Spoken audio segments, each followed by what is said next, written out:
Bom, gente, boa tarde. Boa tarde a todos. Todos me ouvem? Todos me ouvem? Sim. Boa tarde, sim. Boa tarde. Hi boys, hi girls, Ryanes, Railsons, Raimundos. Se vocês não têm esses nomes, oi também. Meu nome é Érico, eu sou professor de Geografia e Atualidades e hoje eu fui convidado aí pelo Colégio Belo Futuro nesse super projeto para oferecer aí dicas super quentes, conteúdo super massa para o Enem. Então, hoje a gente vai conversar um pouquinho a respeito desses assuntos. Aliás, antes de falar desses assuntos, eu até vou mostrar para vocês aqui algo que eu preparei aqui, uma escalada com os nossos principais assuntos aqui. Deixa eu só abrir para vocês. Deixa eu ver se eu consigo aqui abrir. Opa, se nós não conseguirmos abrir. Onde está aqui? Não temos? Não temos aqui. Deixa eu ver se eu consigo. Acho que talvez nós tenhamos aqui. Ah, todos estão vendo aí a imagem? Sim. Sim. Maravilha. Então, eu vou rodar aqui. Vocês estão ouvindo o som? Os efeitos do fim da Segunda Guerra Mundial e do Tá baixo, mas deu para ouvir. quase confronto. Estão ouvindo, né? Do surgimento de duas superpotências, Estados Unidos e União Soviética. A formação de uma nova etapa do capitalismo, capitalismo informacional, e a importância crescente de uma sociedade cada vez mais ligada em redes. O neoliberalismo, ou o liberalismo econômico clássico, com uma nova roupagem, que ganhou força com o fim da Guerra Fria. A aldeia global, a globalização que promete chegar a todos e cruzar fronteiras com uma nova ordem mundial. O papel das indústrias no surgimento e crescimento das cidades, a partir da Revolução Industrial. O surgimento de grandes aglomerações urbanas, cidades que se transformam em metrópoles cada vez maiores e mais problemáticas. Cidades brasileiras, cidades muito antigas, mas um país que demorou muito para ser mais urbano. Como isso é possível? Cidades que viraram pesadelo. Porque a vida nas áreas urbanas está cada vez mais difícil. E o que se pode fazer para mudar essa situação? O mundo é cada vez mais urbano e menos rural. Cidades que continuam crescendo e levando cada vez mais gente para as megacidades e megalópolis. Então, pessoal, foi só uma prévia aí do que a gente tem para hoje, aí, só um esquenta, para que a gente possa aí abordar estes assuntos, tá bom? Para a gente começar, então, eu vou aí abrir aqui a nossa apresentação de hoje, só para vocês ficarem por dentro. Deixa eu colocar aqui a nossa apresentação. Vamos pôr aqui a nossa apresentação. E, olha só, cadê o PowerPoint? Opa! Abrimos a apresentação? Não abrimos. Vamos abrir, acho que agora... Todos, vocês estão vendo a apresentação, gente? Não. Não? Então, vou tentar abrir de novo aqui. Agora todos veem? Agora sim. Agora sim, né? Maravilha.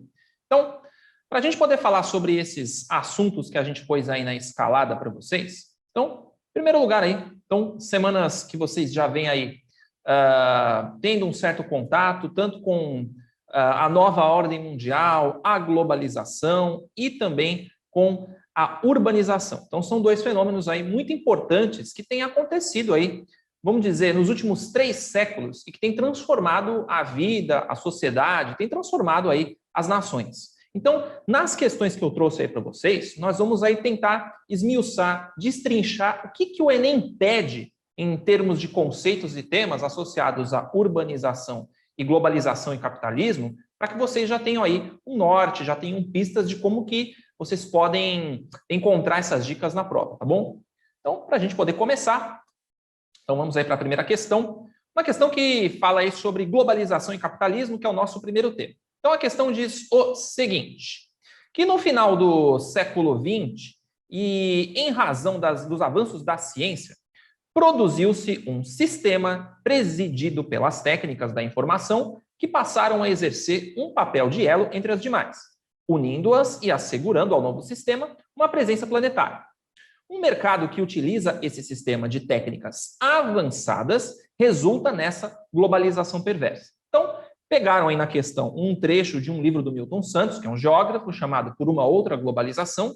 Aliás, é um dos geógrafos mais importantes que a gente tem na atualidade, né? Aliás, ele já até morreu, coitado, mas deixou uma obra muito importante a respeito da globalização. E ele fala justamente isso, né, que apesar desses avanços da ciência, apesar do avanço tecnológico, apesar de um mundo cada vez mais conectado e de uma certa modernidade que cada vez se faz mais presente, alguns problemas continuam acontecendo.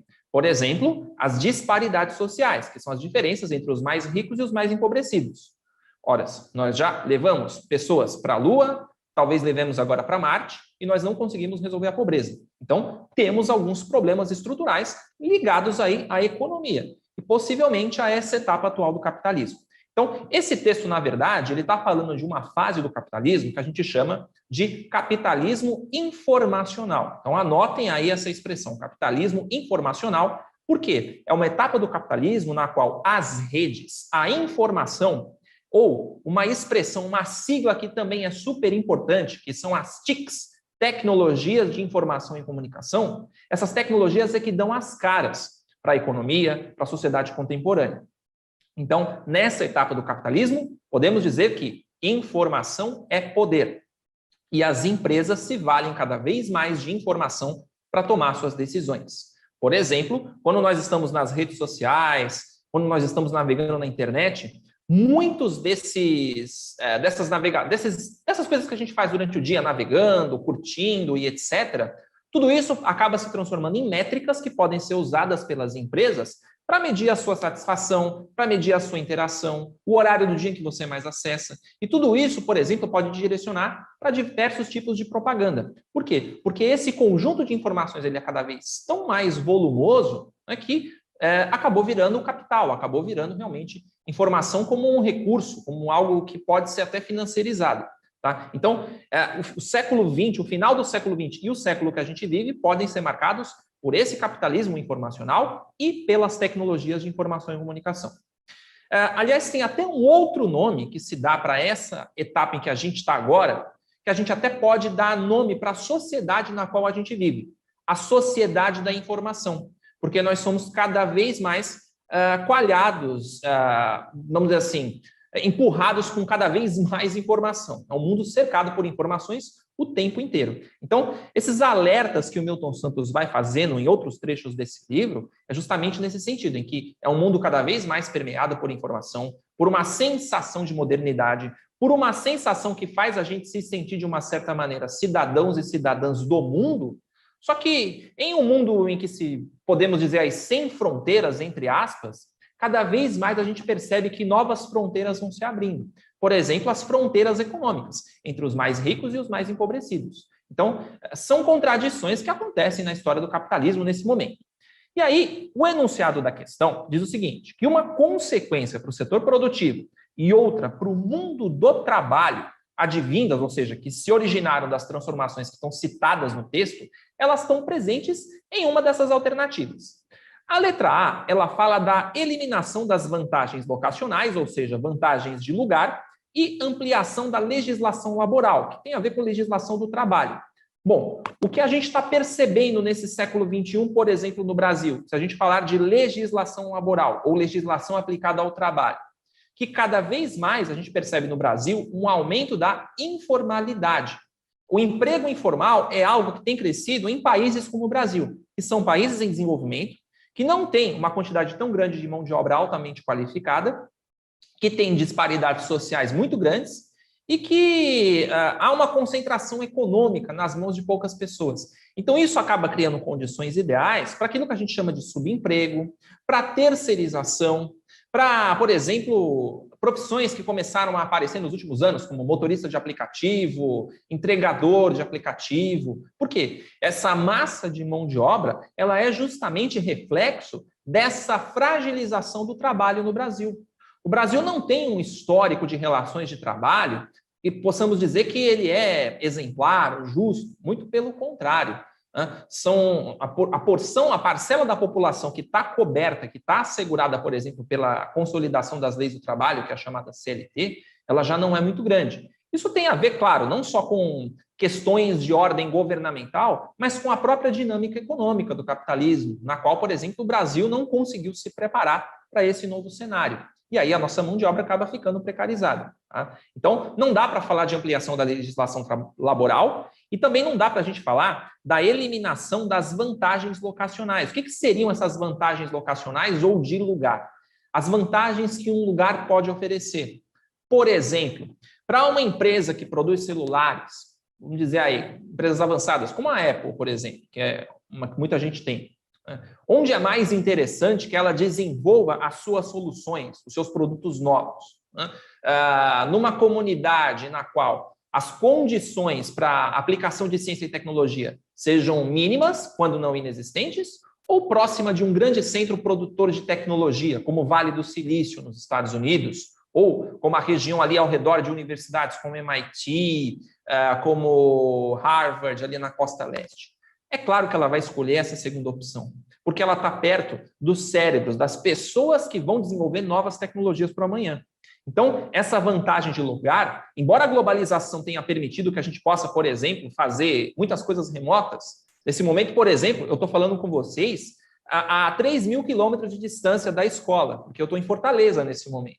Né? Eu vim para cá porque o meu trabalho ele está flexível. Né? Eu estou trabalhando em home office desde a metade do ano passado. Então, existe essa vantagem locacional em alguns casos, mas ela não pode ser eliminada. Porque, por exemplo, para produzir ciência e tecnologia, eu preciso estar perto de um centro de inovação. Então, essa letra A não se aplica muito bem ao nosso caso aqui. A letra B fala da limitação dos fluxos logísticos, ou seja, transporte, e fortalecimento de associações sindicais. Ora, se a gente está falando aí de precarização das relações de trabalho, o fortalecimento de associações sindicais não faz nenhum sentido. E também, quando a gente fala aí de limitação de fluxos logísticos, limitação de transporte, poxa, os transportes são cada vez mais rápidos. Então, a letra B não se aplica muito para o nosso caso. A letra C fala da diminuição dos investimentos industriais e desvalorização dos postos qualificados. Os postos estão cada vez mais qualificados. Por exemplo, você tem hoje pessoas trabalhando com tecnologia que têm até altos salários. Então, não dá para falar dessa desvalorização de mão de obra qualificada e nem da diminuição dos investimentos industriais. Alguns países até sofrem com essa diminuição, como o Brasil, que está se desindustrializando. Mas essa não é a realidade de todos os países. Então, a letra C não se aplica. A letra D fala da concentração de áreas manufatureiras, ou seja, manufatura é fábrica, e redução da jornada semanal. A jornada ela não está se reduzindo por causa da globalização. Aliás, mesmo com toda a tecnologia, mesmo com termos já levado uma pessoa para a Lua, levado sondas para Marte, descobrimos até em vacinas por exemplo, para a Covid, tudo isso ainda não foi suficiente para a gente trabalhar menos, porque a tecnologia sempre teve essa promessa, facilitar a vida da humanidade para trabalharmos cada vez menos. E não é o que acontece. Então, a letra D não se aplica. Então, apesar de tudo isso aí, só mesmo a letra E vai se aplicar ao nosso caso. Automatização dos processos fabris, ou seja, daqueles que acontecem no ambiente das fábricas, e o aumento dos níveis de desemprego. Por quê? Com a mão de obra cada vez mais robotizada, automatizada, substituindo o trabalho de várias pessoas, você não precisa mais de tantos funcionários. Então, isso acaba levando ao aumento do desemprego. Alguns dados já estão indicando que nos próximos anos, algumas profissões devem até desaparecer em função das tecnologias ligadas às redes, à internet das coisas, que está em quase tudo que a gente pode tocar. Então, cada vez mais, isso vai fazer com que algumas profissões possam desaparecer, levando a um tipo de desemprego, que a gente chama de desemprego estrutural, que pode obrigar governos, países, a, no futuro, ter que adotar um mecanismo de renda básica, semelhante ao Bolsa Família ou outros mecanismos de renda que existem pelo mundo. Por quê? Porque pode chegar um momento em que as pessoas simplesmente não vão ter mais onde trabalhar ou o que fazer, porque poucas pessoas vão poder fazer determinadas tarefas ou a automatização vai dar conta do recado. É claro que a gente não pode afirmar porque isso está projetado para o futuro, mas aí é um exercício de futurologia, não é ciência, então não dá para fazer essa afirmação, tá bom? Então, a letra E realmente é a mais aplicada para esse caso. Dúvidas, gente? Perguntas a respeito aí? Tudo tranquilo? Tudo tranquilo? A gente pode continuar? Tranquilo. Pode continuar, professor. Maravilha. Então, só para a gente contextualizar, eu trouxe aí nesse slide alguns temas que caem em globalização e capitalismo. Se vocês quiserem aí dar um print, né, para ter esse slide, tá? Não precisa se preocupar com todos esses detalhes, mas aí o que eu fiz aí? Eu separei aquilo que mais cai no Enem em relação à globalização e capitalismo. Então, o que costuma aparecer numa questão como essa? Por exemplo, essas transformações políticas e socioeconômicas do modelo chinês, porque a China começou a adotar, no fim dos anos 70, o socialismo de mercado. Ela é socialista na política. É um socialismo de partido único, com características de ditadura.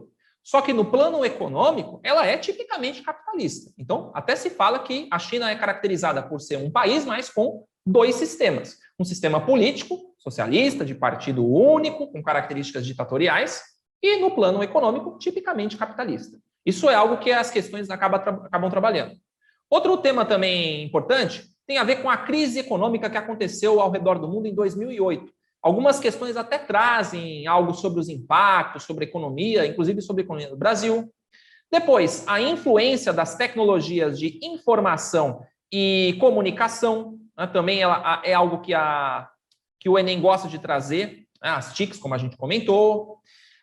Os efeitos do capitalismo informacional, dessa etapa que a gente está vivendo, por exemplo, as indústrias que estão com cada vez mais mobilidade, que estão se deslocando de um país para o outro de acordo com as vantagens. Por exemplo, recentemente a Ford saiu do Brasil porque não via mais no Brasil vantagens para continuar produzindo aqui, então ela vai para um outro país. Né? A automação das indústrias é algo que também aparece.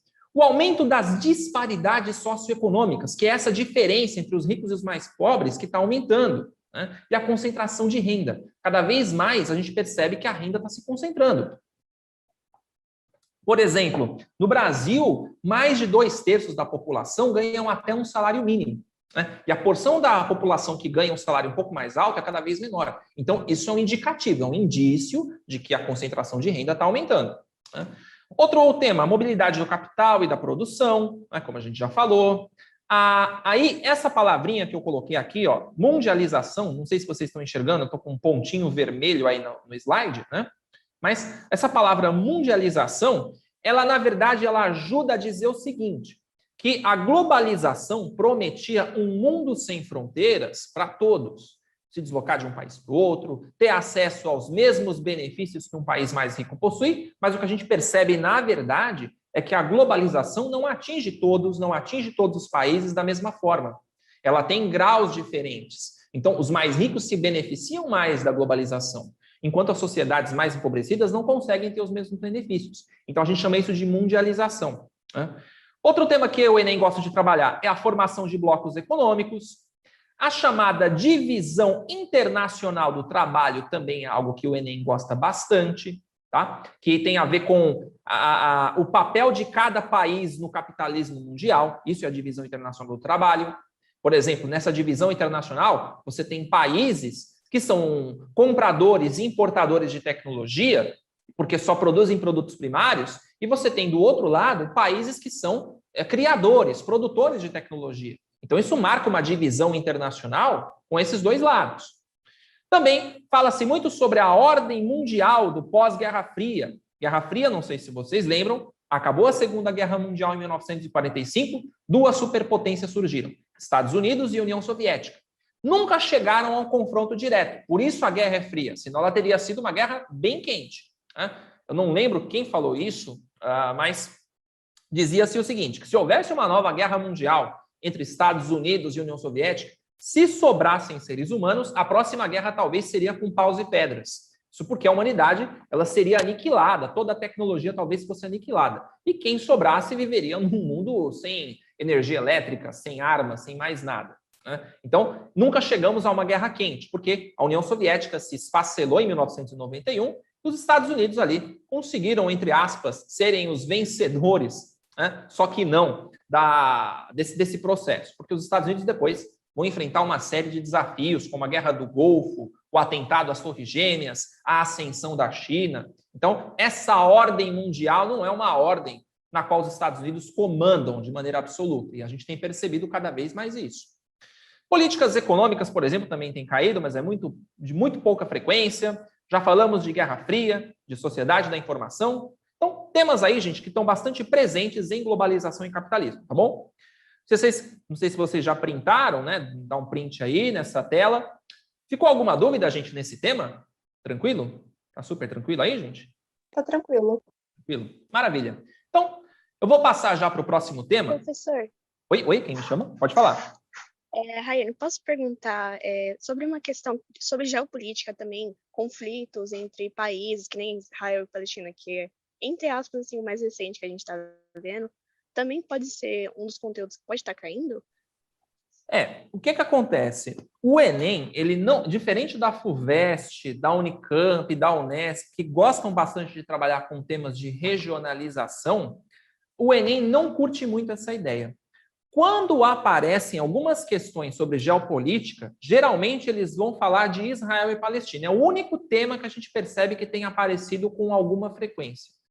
Então, não se fala muito, por exemplo, sobre conflitos na África, não se fala muito sobre conflitos que tenham aqui na América Latina. Então, geralmente, as tensões que acontecem no Oriente Médio é que são mais comentadas, né? E mesmo assim, poucas vezes elas aparecem no Enem. Geralmente, quando aparece um conflito sobre Israel e Palestina, está associado a um outro assunto, por exemplo, a disputa por petróleo, ou as distensões entre judeus e árabes, que é algo maior, né? Porque não existem judeus e árabes só em Israel e na Palestina, tá? Mas é um assunto que não é tão frequente, mas pode aparecer sim, tá? Com alguma dúvida? Tá certo. Obrigada. Não, agora ficou bem claro. Maravilha. Então, gente, vamos aí para essa última questão aí para a gente comentar. Outro tema importante para vocês perceberem como que urbanização aparece. Essa é uma questão do Enem de 2016, que fala de algo que o Enem adora. Falar um pouco da necessidade dos municípios aumentarem a sua participação, a participação da população. Como é que isso aparece? O texto fala que o conceito de função social da cidade incorpora a organização do espaço físico como fruto da regulação social. Isto é, a cidade deve contemplar todos os seus moradores, e não somente aqueles que estão no mercado formal da produção capitalista da cidade. A tradição dos códigos de edificação, uso e ocupação do solo no Brasil sempre partiram do pressuposto de que a cidade não tem divisões entre os incluídos e os excluídos socialmente. Esse texto que fala, gente, de legislação de leis urbanas está chamando a atenção, está dando um alerta de que a gente agora tem que começar a pensar numa cidade cada vez mais democrática, numa cidade que seja para todos, que não seja só para os mais ricos, ou que seja uma cidade que apenas beneficie as pessoas que têm mais dinheiro. Porque, do contrário, você pode trazer problemas para toda a população, inclusive para a população mais rica. Por exemplo, a violência, por exemplo, os riscos, né, de você não poder andar numa cidade, etc. Então, percebam que o que o texto está alertando é essa função social da cidade. Essa função social da cidade, gente, talvez vocês até consigam fazer um link com o que existe em história, que é a função da terra. Por quê? Pela legislação brasileira e de outros países democráticos, a terra ela é um direito. Você, por exemplo, você tem o direito à propriedade que está lá na Constituição. Mas esse direito à propriedade, ele não pode ultrapassar essa chamada função social da terra. Por quê? Porque na medida em que você começa a concentrar terra demais ou propriedade demais para si mesmo, você tira de outras pessoas a oportunidade que elas também tenham acesso à propriedade, à terra. Já que nós estamos numa sociedade de base coletiva, onde, por várias vezes, o coletivo prevalece sobre o individual, é necessário, por exemplo, que em alguns momentos o Estado repense essa concentração de propriedades, de terras nas mãos de poucas pessoas, já que nós temos uma série de problemas no Brasil. Por exemplo, existe um déficit de moradias no nosso país que é de mais de 7 milhões. Seria necessário construir mais de 7 milhões de moradias para que toda a população pudesse, por exemplo, deixar de morar em favelas, deixasse de morar na rua. Então, é algo bastante grave no Brasil. Então, essa função social da cidade é algo que vem sendo alertado pelos urbanistas, pelos arquitetos, pelos gestores públicos para justamente mudar esse quadro, né? E para fazer isso, é claro, a cidade precisa mudar suas leis. E aí, no enunciado, diz que uma política governamental que contribui para viabilizar essa função social da cidade, ou seja, tornar a cidade um espaço de todos, nos moldes indicados no texto, temos aí as alternativas. Então, por exemplo, a letra A, ela fala o seguinte, que é a qualificação de serviços públicos em bairros periféricos.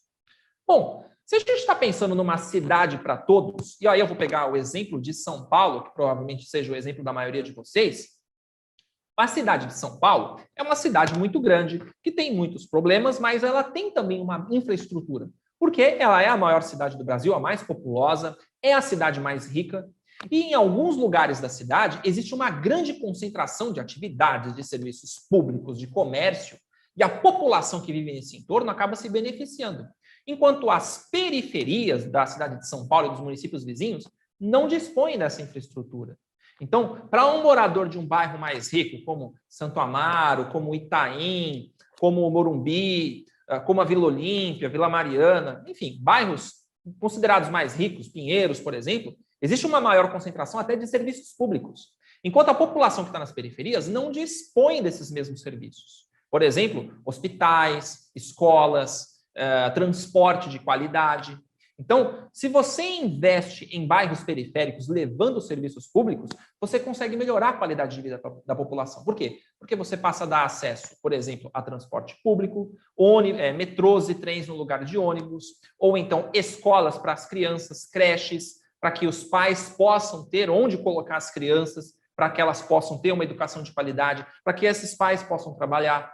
Ou então, a gente está pensando em saúde, hospitais, postos de saúde. Então, tudo isso acaba melhorando bastante a vida das comunidades que estão no entorno. Quanto mais serviços públicos essas pessoas passam a ter, melhor a qualidade de vida. E por uma razão muito simples, gente. Nos bairros mais ricos, as pessoas até têm renda, têm dinheiro para poderem pagar por serviços, por exemplo, plano de saúde, escola particular, mas nas periferias não dá. O salário mínimo hoje ele é de R$ 1.100.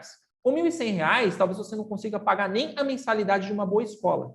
Então, isso acaba fazendo com que os serviços públicos sejam fundamentais. Mesmo com o esforço que associações, que escolas possam, por exemplo, oferecer aulas gratuitas, mesmo com todo esse esforço, não vai cobrir nunca a necessidade do mesmo jeito que o setor público, porque é papel do Estado fornecer com os impostos que nós, cidadãos, pagamos. E que, de uma forma geral, no Brasil, não são muito bem aplicados. Esse é o grande problema, né? O problema no Brasil não é o pagamento de impostos excessivos. O problema está na aplicação deles. Então, a qualificação de serviços públicos é algo fundamental. Então, nós podemos considerar, por enquanto, a letra A, mas vamos analisar as outras alternativas. A letra B fala de implantação de centros comerciais em eixos rodoviários, em avenidas, em estradas. Levar comércio para outras áreas pode até gerar algum grau de desenvolvimento, mas ele só está atendendo a uma necessidade, a necessidade que talvez as pessoas tenham por serviços comerciais.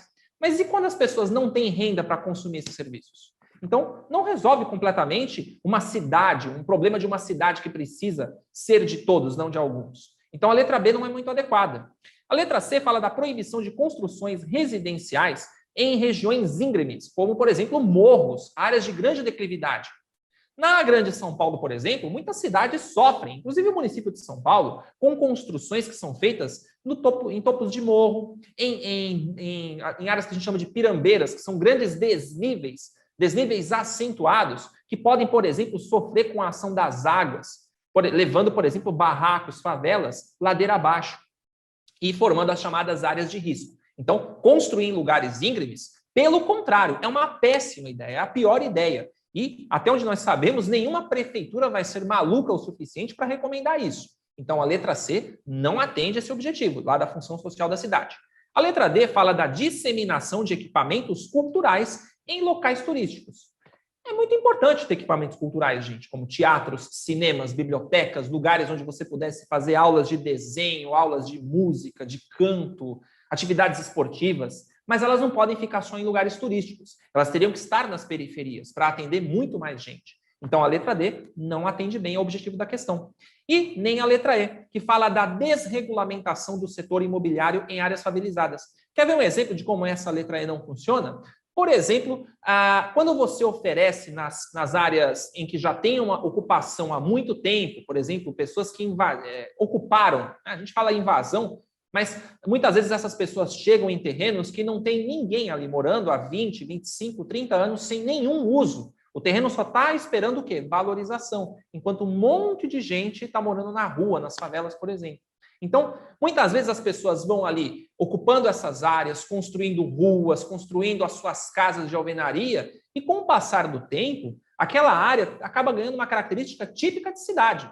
O bairro de Paraisópolis ou Heliópolis, por exemplo, que hoje são dois grandes bairros, né, eles foram fruto de ocupações irregulares, mas hoje são verdadeiros bairros, com muitas casas de alvenaria, que não lembram em nada as favelas dos anos 60, 70, que eram de madeira. Então, você já tem uma urbanização consolidada. E aí tem um problema. Se essas áreas são de ocupação, o que vai acontecer? Muitas vezes essas pessoas não têm um CEP, não têm direito a ter um endereço. E quando você, por exemplo, deixa as pessoas regulamentarem os seus imóveis, em vez de desregulamentar, quando você dá, por exemplo, a chance delas terem uma escritura da casa, elas passam a ter um CEP, passam a ter um endereço e podem, por exemplo, procurar trabalho.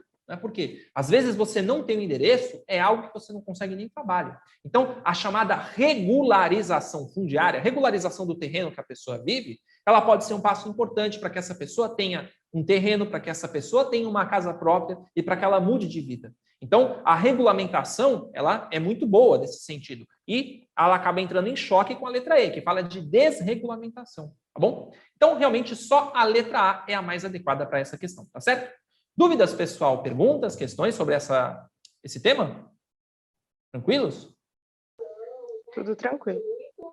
Maravilha. Então, para a gente poder fechar esse assunto, olha o que costuma aparecer em urbanização.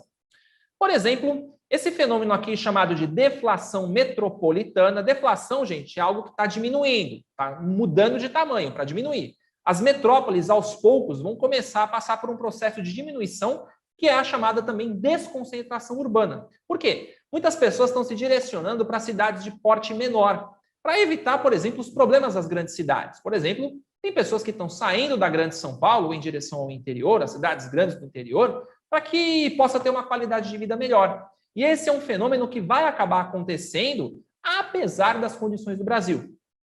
Outro tema que o Enem adora, gente, mobilidade urbana. Por quê? Mobilidade urbana tem a ver com o deslocamento das pessoas pelas cidades. E qual é o grande problema do deslocamento das pessoas pela cidade? A falta de transporte e o trânsito, que são dois grandes problemas que afetam muito a qualidade de vida nas cidades. E as prefeituras, a sociedade civil, ONGs, pesquisadores, está todo mundo tentando encontrar maneiras de melhorar a mobilidade urbana. E a gente sabe que o investimento em transporte público, por exemplo, é uma dessas medidas. Então, o Enem adora a mobilidade urbana. A chamada hierarquia da rede urbana brasileira, que é algo que tem a ver com a importância que cada cidade tem, às vezes acaba aparecendo no Enem. Tá? Não é um tema muito frequente, então, mas é bom ficar ligado. A função social da cidade, que a gente já comentou um pouquinho aí na questão, e o chamado Estatuto da Cidade, que é um documento que foi criado lá no ano de 2001, que dá uma série de diretrizes, uma espécie de receita de como as cidades podem ser melhor administradas. Então, esse Estatuto da Cidade, ele fala, por exemplo, que é muito importante que os prefeitos e prefeitas das cidades façam uma força para que as cidades sejam cada vez mais democráticas na sua gestão, para que as pessoas participem cada vez mais das decisões. Tá? Então, é algo que o Enem também gosta. A história da urbanização do Brasil. Vocês sabiam que o Brasil só passou a ter mais gente em cidades do que no campo ali por volta de 1965? Tem países que já passaram por esse processo muito antes, ainda durante o século XIX. É que o Brasil demorou muito também para se industrializar. O Brasil só se tornou industrial mesmo, passou a ter muitas indústrias, já na segunda metade do século XX. Então, a nossa urbanização foi tardia porque a industrialização também acabou sendo tardia. E as cidades, por causa disso, até cresceram muito rápido. Então, isso também o Enem gosta de trabalhar um pouquinho. E também, aí, por último, mas não menos importante, as características da hierarquia, que a gente já comentou ali em cima, né, na rede urbana, que tem a ver com a importância que cada cidade tem. Por exemplo, São Paulo é considerado uma metrópole nacional, grande metrópole nacional. Brasília é uma metrópole nacional. A Fortaleza, que é onde eu estou, é uma metrópole regional. Porto Alegre também. Tem depois Campinas, que é uma capital regional. E aí o grau de importância das cidades vai diminuindo, de acordo com o tamanho, com a sua condição econômica. É algo que o Enem gosta um pouquinho de cobrar. Tá? Então, esses são os principais temas cobrados em urbanização. Se vocês quiserem, podem dar um print nessa tela para conseguir ter esses temas. Ficou alguma dúvida, gente? Alguma pergunta, alguma questão? Não ficou não, professor. Você explica tão bem que fica tão esclarecedor. Ah, maravilha, gente. Aliás, gente, só para dar um toque para vocês, eu tenho um canal no Instagram que chama Geolink, né? Geolink.gel. Eu não coloquei aí, mas deixa eu ver se eu tenho aqui até aqui, tá vendo? Tá um nome aí na apresentação. Se vocês procurarem geolink.gel no Instagram, lá tem vários vídeos. Tem, por exemplo, um vídeo sobre urbanização, Tem um vídeo sobre globalização. Tem bastante dica lá que vocês podem dar uma olhadinha. Se vocês tiverem dúvida de onde pegar esses conteúdos, lá na página do Geolink no Instagram, manda um direct para mim, que aí eu mando para vocês os links dos materiais, tá bom? Dúvidas, gente? Beleza. Perguntas? Não, Não. pessoal, por enquanto é isso. Acho que para o nosso primeiro encontro aí foram só 2 questões, mas essas questões acabam rendendo muito assunto, né? Porque são 2 temas fáceis também, gente, de serem entendidos, de serem compreendidos, porque urbanização a gente vive em cidade. Então a gente acaba tendo, né? É um tema que naturalmente ele já é legal de falar. E globalização porque a gente está imerso nela, né? Por causa das redes, por causa da economia. Então são 2 temas mais fáceis de falar. Tá? Mas eu espero que vocês tenham gostado, que vocês tenham curtido. Né? Deu um probleminha aí na escalada, né? Que acho que não saiu áudio, mas a próxima semana, com um pouquinho mais de calma, vai ficar mais caprichado aí numa próxima vez, tá bom?